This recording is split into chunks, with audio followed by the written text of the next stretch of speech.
अक्षय वट के इस अंक में आपका स्वागत है।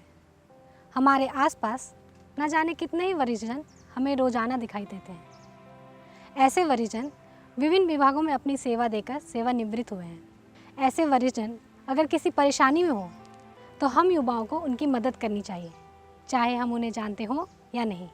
तो चलिए मिलते हैं कुछ ऐसे ही वरिजनों से। हमारे पर्यावरण की रक्षा के लिए वैसे तो बहुत से लोग लगे हैं जो हमारे जंगल को संरक्षित करने का काम करते हैं, पर सरकार की ओर से वन विभाग इस कार्य को करता है जिससे हमारे पेड़ पौधों, जीव जंतुओं को कोई नुकसान न पहुंचे। वन विभाग में विभिन्न पदों पर लोग इस कार्य को करने के लिए कार्यरत होते हैं। ऐसे ही भरनो प्रखंड के भरनो गांव के विंदेश्वरी महली जी हैं जो डीएफओ के पद से सेवानिवृत्त होकर आज अपने परिवार के साथ सुखमय जीवन व्यतीत कर रहे हैं। अपने बचपन की बात बताते हुए वे कहते हैं, मेरा नाम विंदेश्वरी महली है। मेरा जन्म भरनो प्रखंड के भरनो गांव में 1940 के 26 अगस्त को हुआ है। मैंने 84 वर्ष की आयु पूरी कर ली है। इस बीच पढ़ाई हाई स्कूल तक भरनो हाई स्कूल से हुआ। हमारी शिक्षा बीएससी पार्ट 1 है। मैंने 1964 में एक वर्ष भरनो उच्च विद्यालय में साइंस टीचर के पद पर कार्य किया। उसके बाद में 1965 और 67 2 वर्ष के लिए वन विभाग में ट्रेनिंग के लिए देहरादून चला गया। वहाँ से लौटने के बाद वन विभाग में 2001 तक मैंने सर्विस की और इस दरमियान हमको आईएफएस की डिग्री मिली और 2001 में हम रिटायर हो गए। डिपार्टमेंट में रहते हुए ही 1993 में भारत सरकार का एक निर्देश आया कि वन विभाग में भी खेल कूद लागू किया जाए, स्पोर्ट्स। उस समय हम 53 साल के थे और उस खेल कूद को 2 भागों में बांटा गया, एक युवा वर्ग, एक बुजुर्ग। युवा वर्ग था 44 साल तक और उसके ऊपर जितने भी उम्र के हों बुजुर्गों के लिए, जिसको वेटरन कहा जाता था उस समय, लेकिन अब उन लोग को मास्टर्स एथलीट कहा जाता है। बचपन से ही खेल में रुचि रहने के कारण विभिन्न खेलों से जुड़कर रहना इन्हें अच्छा लगता है। अपनी सेवा काल में भी विभिन्न प्रतियोगिताओं में सम्मान इन्होंने प्राप्त किया, चाहे वो देश में हो या विदेश में। श्री विंदेश्वरी महली जी का खेल में हमेशा भागीदारी रही है। यह झारखंड मास्टर एथलीट एसोसिएशन के 3 वर्ष तक अध्यक्ष रहे और वर्तमान में संरक्षक के रूप में जुड़े हुए हैं, जिनमें 100 से ज्यादा खिलाड़ी जुड़े हुए हैं। विभिन्न राज्यों के विभिन्न शहरों में प्रत्येक वर्ष आयोजन किया जाता है। यही कारण है कि उम्र के इस पड़ाव में भी इनका स्वास्थ्य देखते ही बनता है। 1993 में जब ये कानून आया, नियम आया, तो हमें बहुत उत्साह हुआ, काहे कि हम तो गांव के रहने वाले थे। बचपन में खेत टाँड़ सब में दौड़ा करते थे, तो हमको ऐसा महसूस हुआ कि अगर हम बुजुर्गों के साथ कंपटीशन करेंगे तो हम सफल रहेंगे। इसी प्रेरणा से हमने खेल कूद ज्वाइन किया और 2001 में जब हम रिटायर हुए तब तक बिहार सरकार के अधीन खेल कूद हुआ, तो हम 8 वर्ष तक स्टेट चैंपियन रहे, बिहार चैंपियन। रिटायरमेंट के बाद हम खेल कूद से जुड़े रहे और 2012 में श्रीलंका गए। वहाँ हमने 2 स्वर्ण पदक जीता, 100 मीटर और 200 मीटर दौड़ में। फिर 2016 में सिंगापुर गए, वहाँ 4 पदक जीते, एक बाधा दौड़, एक ऊंची कूद एक चक्का फेंक और एक गोला फेंक, 4 पदक वहाँ जीते। और अभी तक इस उम्र में होते हुए भी हम खेल कूद में इंटरेस्ट लेते हैं, जुड़े हुए हैं। और अभी भी इंडिया के किसी टाउन में जब एनुअल गेम होता है, जैसे लास्ट ईयर पुणे में हुआ था, पुणे गए थे, इस बार दिल्ली में होने वाला है, दिल्ली भी जाएंगे। और हम अपनी खेल कूद के में जो इंटरेस्ट है, हमारी इच्छा है कि युवा वर्ग भी हमारी खेल से प्रेरणा लें और खेल कूद प्रयास करें और ओलंपिक वगैरह खेलों में भाग ले करके झारखंड का नाम रोशन करें, यही मेरी इच्छा है।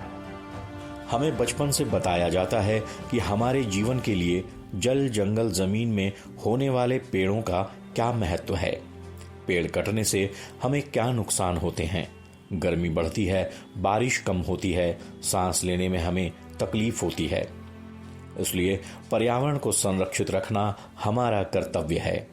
क्योंकि हम जानते हैं कि पेड़ पौधों से जीवन यापन के लिए, जिंदगी के लिए कहा जाए तो प्रमुख है हवा, श्वास लेना। जो पेड़ पौधों से ही ऑक्सीजन का निर्माण होता है।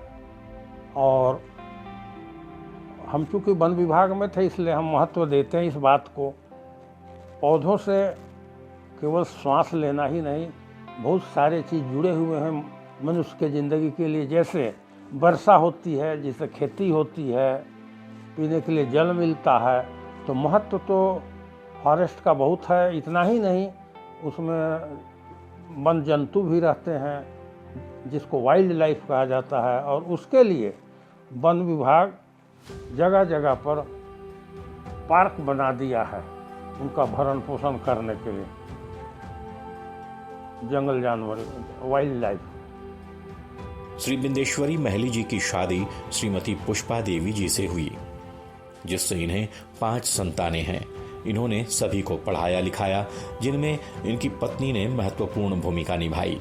बड़े बेटे का नाम श्री अशेष व बहू श्रीमती अनुपमा है। मंझले बेटे का नाम श्री आलोक एवं बहू रानी, जिससे 2 पोते हैं, आदि एवं अभय। छोटे बेटे श्री अवधेश और बहू दिव्या हैं। इनके साथ 2 पुत्री, जिनमें बड़ी पुत्री श्रीमती छवि बाला जो LRDC के पद पर कार्यरत हैं, एवं दामाद श्री हीरा हैं, तथा छोटी पुत्री श्रीमती प्रिया व दामाद प्रेमराज जो जिला शिक्षा पदाधिकारी के पद पर कार्यरत हैं। 5 बच्चे हैं, जिसमें 3 लड़का 2 लड़की है। 3 लड़का ये अभी फिलहाल रांची में ही रहकर अपना जीविकोपार्जन कर रहे हैं। लड़कियों में एक लड़की हमारी बुंडू में पदस्थापित है, DCLR या LRDC जो भी कहा जाए, वो बुंडू में पदस्थापित है। और एक लड़की चाईबासा में रहती है, जहां उसके हस्बैंड जिला शिक्षा पदाधिकारी हैं। ये मेरे 5 बच्चे हुए। आज के युवाओं का समय के साथ सोच समझ व व्यवहार में परिवर्तन आया है। समय के साथ वरिष्ठ जनों को भी युवाओं से सामंजस्य मिलाकर साथ देना चाहिए व युवाओं को वरिष्ठ जनों के प्रति सम्मान व आदर की भावना रखनी चाहिए। एक्चुअली जो ओल्ड आदमी होता है ना बेटा, ओल्ड आदमी क्या चाहता है, जैसे हम तो पेंशनर हैं, हमको तो सफिशिएंट गुजारा के लगभग 60,000 रुपये पेंशन मिलता है। तो हमारे लिए तो फिनेंशियल कोई दिक्कत नहीं है। लेकिन होता है क्या कि जूनियर लोगों का ज़रा रेस्पेक्ट करता है। यही है कि बूढ़ा आदमी को लोग ऐसा नहीं समझे कि अब बूढ़ा हो गया, घर का बेकार है, मैला कचरा है, उस तरह का नहीं, ज़रा रिगार्ड करना चाहिए। और क्या चाहिए, पैसा तो आजकल बहुत आदमी पैसा रहते हुए भी ओल्ड आश्रम में, मैंने ओल्ड हाउस में आश्रम में चला जाता है। ऐसा नहीं है, ऐसा नहीं करना चाहिए। भरसक मैंने कोशिश करना चाहिए कि एल्डर को रेस्पेक्ट दें, जरा रिगार्ड करें, यही है। इसी क्रम में श्री एसएन मांझी जी का नाम आता है, जो एजी ऑफिस से सेवानिवृत्त होकर अपने परिवार के साथ सुखमय जिंदगी व्यतीत कर रहे हैं। उनकी पत्नी के साथ परिवार में 5 बच्चे हैं, जिनमें 4 बच्चों की शादी इन्होंने कर दी है और छोटी बेटी उनके साथ रहती है, जो उनकी देखभाल भी करती हैं। श्रीमती मांझी जी बुंडू के पास एक सुदूर ग्राम से आते हैं। मैं ओरिजिनली तमाड़ थाना के परासी नामक गांव का रहने वाला हूँ। मेरा जॉइंट फैमिली था, मेरे पापा लोग 5 भाई थे। मैं सेकंड वाले पापा का बेटा, मैंने सेकंड भाई का लड़का हूँ, बड़ा लड़का हूँ। परिवार में सबसे बड़ा मैं हूँ। लड़का लड़की जो भी था सबसे बड़ा मैं था। और मेरे दादा के भाई के बेटे, बड़े बेटे, हम लोगों के बड़े पापा जो थे वो गांव के स्कूल में टीचर थे, बहुत कड़क टीचर थे। उस ज़माने में लोग बहुत रिस्पेक्ट करता था। उनके चलते वो हमको अपने साथ रखते थे, अपने साथ नहाना खाना ले जाते थे स्कूल, जिसके चलते हमारा गांव, स्पेशली हमारा परिवार ने, वो बड़े पापा का वो लोग 2 भाई और हमारा घर का 5 भाई, इस 7 भाई का जो बेटा बेटी लोग हैं, पढ़ाई लिखाई में बहुत तरक्की किया। हम बड़े थे। 66 में मैट्रिक पास करने के बाद रांची कॉलेज में एडमिशन लिया हमने। 1970 में ग्रेजुएशन किए। मेरे बाद मेरे बड़े पापा का, नहीं, बड़े दादा जो थे उनका सेकंड बेटा का एक भाई, वो भी हमसे जूनियर था।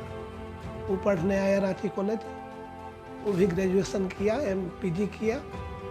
उसके बाद वो पहले हम तब तक 1972 में एजी उड़ीसा में ज्वाइन किए एज ऑडिटर। और वो भाई जो था मेरा, चचेरा भाई, वो भी ग्रेजुएशन करने के बाद पीजी किया और वो बीपीएससी लिखा। बीपीएससी में उसको फाइनेंस सर्विस मिला। वो सर्विस किया, विभाजित हुआ तो उसको बिहार कैडर मिला झारखंड विभाजन में। श्री मांझी के गांव में लोग शिक्षा के प्रति जागरूक हुए हैं, तो उनमें अग्रणी भूमिका उनके परिवार की ही रही है। उनके परिवार में लगभग सभी लोग शिक्षित हैं। शिक्षा से ही परिवार की दशा सुधर सकती है, यह बात ये भली भांति जानते थे।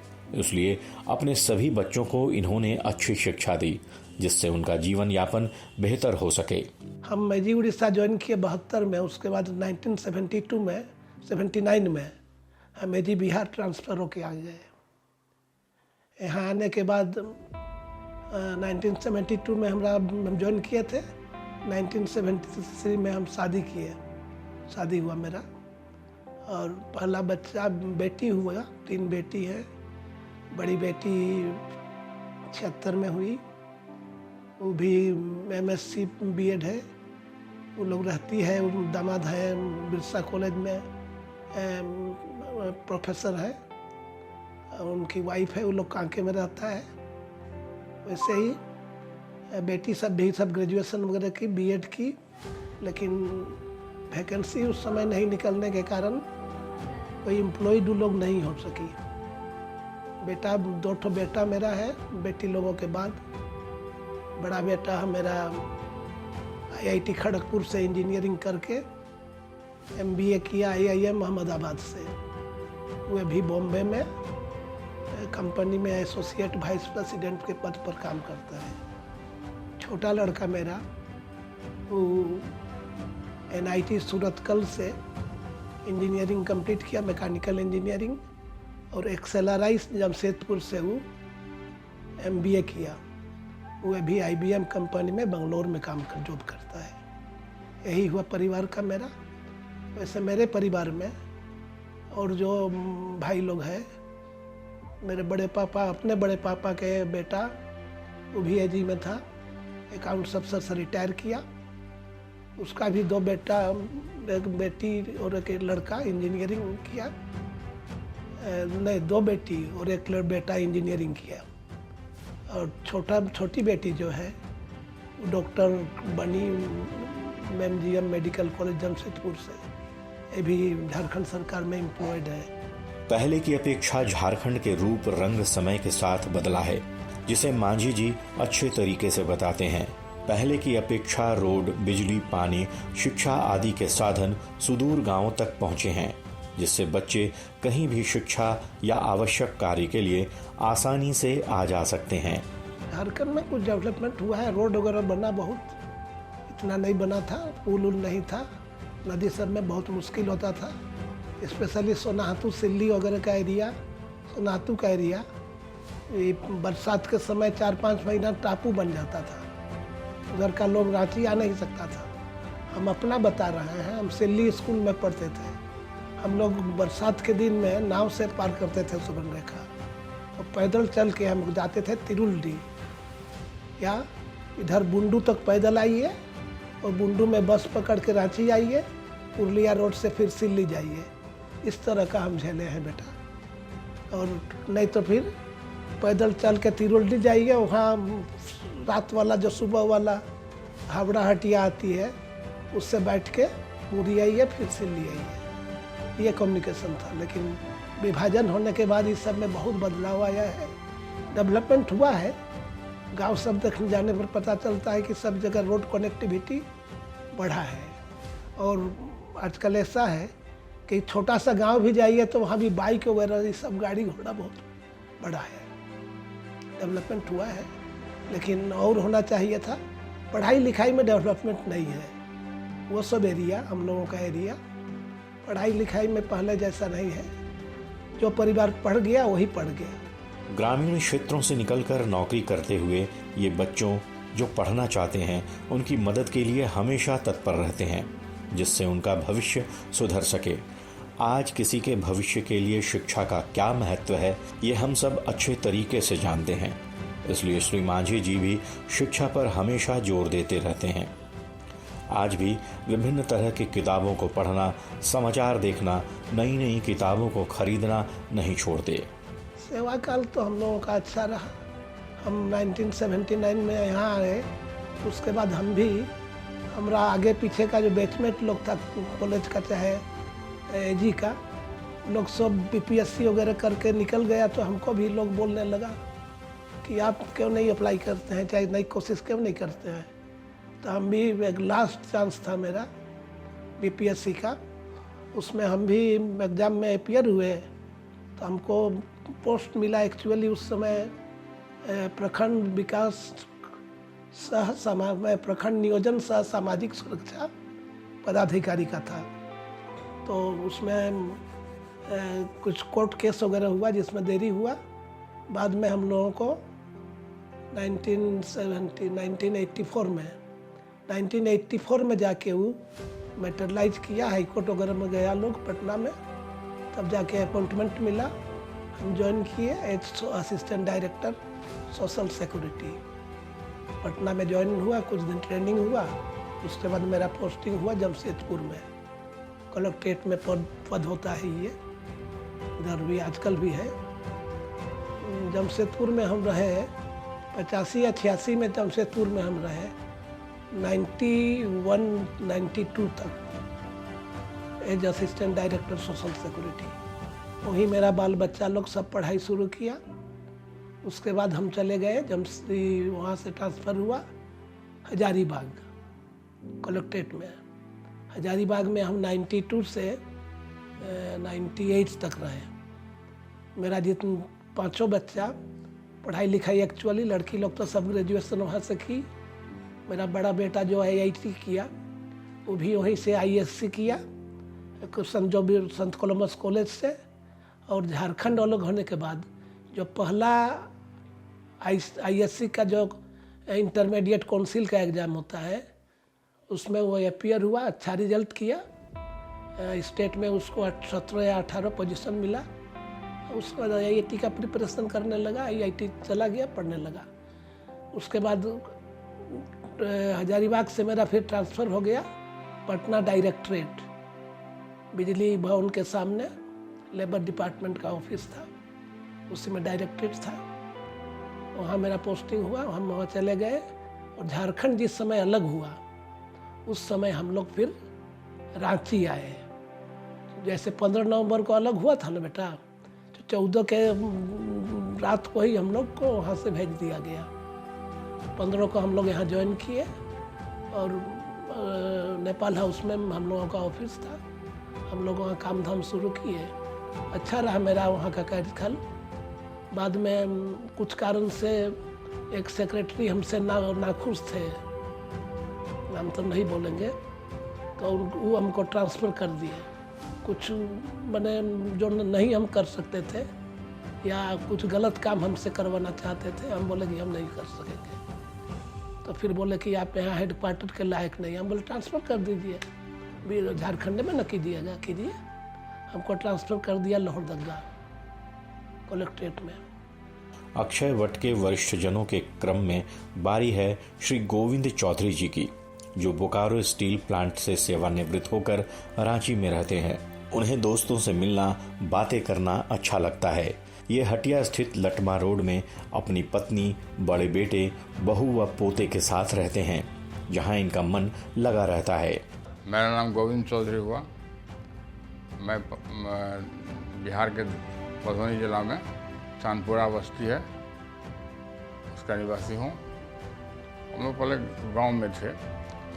गांव में वहीं पढ़ाई लिखाई की। गांव से गांव में हाई स्कूल तक जो है ना, वहाँ पढ़ाई किए। उसके बाद फिर कॉलेज में भागलपुर गए, वहाँ पढ़े। और गांव में जैसा होता है उस तरह से हम लोग बिताए। और किसान परिवार में थे। और बचपन में साथी सब एक था, तो कोई एक मैंने जैसा जो पढ़ाई सब पढ़ा, अपना जिसके भाग्य से मुताबिक जहाँ हो गया अपना अपना काम किया। और बहुत पहले जो है ना, बहुत हम जब बच्चे थे तो वहाँ पर मैंने सुविधा नहीं था हॉस्पिटल वगैरह का। एक बार थोड़ा सा आँख में गड़बड़ी आ गया था, तो हमारे फादर लेके गए बाल के गाँव में। वहाँ डॉक्टर बैठता था, देखा। उसके बाद फिर लौटे, तो फिर आँख ठीक हुआ तो देखने लगे। तो पूछे कि क्या कहते हैं कि ये तो सब दिखाई पड़ रहा है। तो ये अभी तक यहाँ से। इनकी शादी श्रीमती सरिता देवी जी से हुई और इनकी 4 संतानें हैं, 2 बेटा और 2 बेटी। बड़ा बेटा अमित व बहू रोहिणी के साथ पोता तनय उनके साथ रहता है। छोटा बेटा आशीष व बहू नुपुर हैं। बड़ी बेटी स्वर्गीय विनीता झा, जिनकी शादी प्रदीप झा से हुई, किंतु बेटी की आकस्मिक मृत्यु हो गई। और छोटी बेटी नीरा व दामाद संजीव झा के साथ नाती नतीन चिराग, विनित, आदित्य व नव्या उनके परिवार का हिस्सा हैं। भरे पूरे परिवार में इनका जीवन सुखमय तरीके से व्यतीत हो रहा है। अपने परिवार में 2 लड़का है, 2 लड़की है। एक लड़की एक लड़का यहाँ पर ओमनी कंपनी फार्मास्यूटिकल में मैनेजर है रांची में। और दूसरा दिल्ली में अमेरिकन इंडियन फाउंडेशन है, मल्टीनेशनल कंपनी, उसमें है। अपना गाजियाबाद में घर लेकर के रह रहा है। और लोग यहाँ रहें, फिर क्योंकि मौका मिलता है तो वहाँ जाते हैं। और लड़की 2 है। एक लड़की है जो कि मैंने नहीं रही, बड़ी लड़की जवान है स्टेट बैंक में। वो अभी जगह पोस्टिंग है, उसमें 2 नाती है।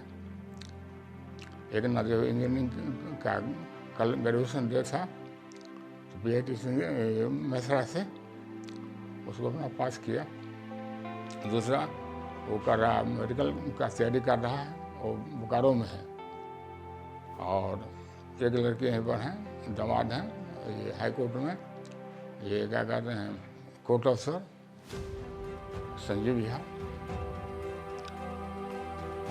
और लड़की वो हाउस वाइफ है, और ग्रेजुएशन वहाँ से बोकारो से की थी। और उसका एक बेटा एक बेटी है, सास ससुर घर में है। तो बेटा +2 में है, बेटी क्लास 6 में है। हम तो यहाँ पर एक बेटा साथ में रह रहा है, यहाँ यहीं पर जो ओमनी कंपनी में मैनेजर है और रांची हेडक्वार्टर है। एक होता है वो क्लास 6 में पढ़ता है, सेंट थॉमस में। बहू है वो कि अपना यहाँ पर एक स्कूल है क्या पंखुड़ी, उसमें कम टीचर हैं। और अच्छा, और आंटी भी हैं, वाइफ भी हैं। वो वाइफ क्या करते हैं कि यहीं हाउस वाइफ हैं, यहीं पर रहती हैं। हम लोग गाजियाबाद जाते हैं, फिर गांव भी कभी चले जाते हैं। आज के बदलते समय में युवाओं के साथ वरिष्ठ जनों को और युवाओं को वरिष्ठ जन के साथ सामंजस्य बनाकर व्यवहार करने से कभी कोई परेशानी पारिवारिक जीवन में नहीं आ सकती। इसका उदाहरण है श्री गोविंद झा जी। देखिए, मेरा ना है कि बुजुर्ग को चाहिए कि समझा बुझा के शांति से उसको टैकल करना चाहिए। परिवार में खुशी बना रहे, इसमें बुजुर्ग का बड़ा रोल रहता है। और उसमें हमारा ये विचार है कि बुजुर्ग को सबको संभाल के रखना चाहिए, समझा बुझा के, और तभी परिवार जो है सुखी चलता है। नहीं, युवाओं को व्यवहार जो माता पिता हैं चाहे दूसरे के भी साथ अच्छा व्यवहार करना चाहिए, और करते भी हैं। जो जिस परिवार में जो है ना थोड़ा सा कोई लड़का थोड़ा सा दूसरे तरह का हो जाता है, उसमें किसी परिवार में उसमें थोड़ा दिक्कत आता है, लेकिन थोड़ा संभाल के रहना चाहिए और सबको सम्मान देना चाहिए। हम युवाओं को वरिष्ठ जन के प्रति सेवा और मदद की भावना रखनी चाहिए और उनके अनुभव का लाभ जब भी हमें मिले अवश्य लेना चाहिए। इसी भावना के साथ आज के इस अंक से लेती हूँ विदा। मिलती हूँ अगले अंक में, तब तक के लिए नमस्कार।